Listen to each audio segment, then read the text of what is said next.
কিছু কিছু জিনিস আমাদের চোখের আড়াল হলেও কিছু জিনিস কিন্তু আমরা স্বচক্ষেই দেখতে পারি। আর সেটার জন্য ব্যবহার করতে হবে প্রযুক্তিগত কোনো কিছু। প্রযুক্তি বলতে সিসি ক্যামেরা কিংবা অন্যান্য ডিভাইস। তাহলেই হয়তোবা আপনার প্রকাশ্যে কিছু ঘটে গেলেও আপনি যদি পরক্ষণে দেখতে না পারেন, পরবর্তীতে সেই বিষয়টা আপনার চোখের সামনে ভেসে উঠতে পারে। আর তেমনই একটা ঘটনা এখানে ঘটে গিয়েছে।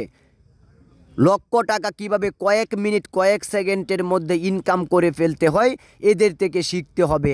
আসলে লক্ষ টাকার বাইক নিয়ে উধাও হয়ে গেছেন।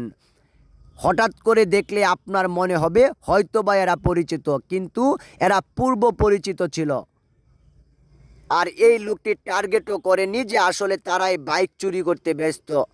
লোকটির সাথে যা ঘটছে সেটা সাধারণ, কিন্তু পরক্ষণে যেটা ঘটে যাবে সেটা দেখলে আপনারও গা শিউরে উঠতে পারে। লক্ষ টাকার মোটর সাইকেল কীভাবে চুরি করতে হয় তার দুর্ধর্ষ চিত্র এখানে ফুটে উঠছে। সিসিটিভি ক্যামেরায় দেখা যাচ্ছে একজনের সাথে আলোচনায় ব্যস্ত, কিন্তু তাকে বিদায় দিতে ব্যস্ত হয়ে পড়ছে সে। কিন্তু বিষয় হচ্ছে এত তাড়াতাড়ি কেন? এত তাড়াতাড়ির মধ্যে সে আসলে কি করতে চাচ্ছে লোকটি বুঝে উঠতে পারেনি। সে আসলে চলে গিয়েছে, আর তারা দুজন আলোচনায় ব্যস্ত কিভাবে গাড়িটি নিয়ে চলে যাবে।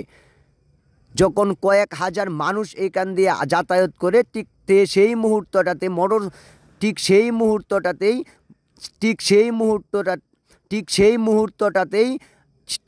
মুহূর্তটাতেই মোবাইলের গ্যালারির সামনে থেকে প্রায় কয়েকটা গাড়ির মধ্যে থেকে একটি গাড়ি নিয়ে উধাও হয়ে গেছেন।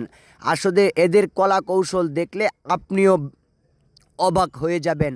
পরিস্থিতি যাই হোক, গাড়ি তো তারা চুরি করে নিয়েছে, কিন্তু ধরা তো পড়বে, কারণ সিসিটিভি ক্যামেরায় প্রকাশ্যে দেখা যাচ্ছে তাদের চেহারা। আর এমনভাবেই এখন আমাদের আশেপাশের মোটর সাইকেলগুলো চুরি হয়ে যাচ্ছে। আর আপনার যদি একটা শখের বাইক থেকে থাকে তাহলে তো কোনো কথাই নেই। পরিস্থিতি যাই হোক, আপনার বাইকটিকে সেফটি দিন।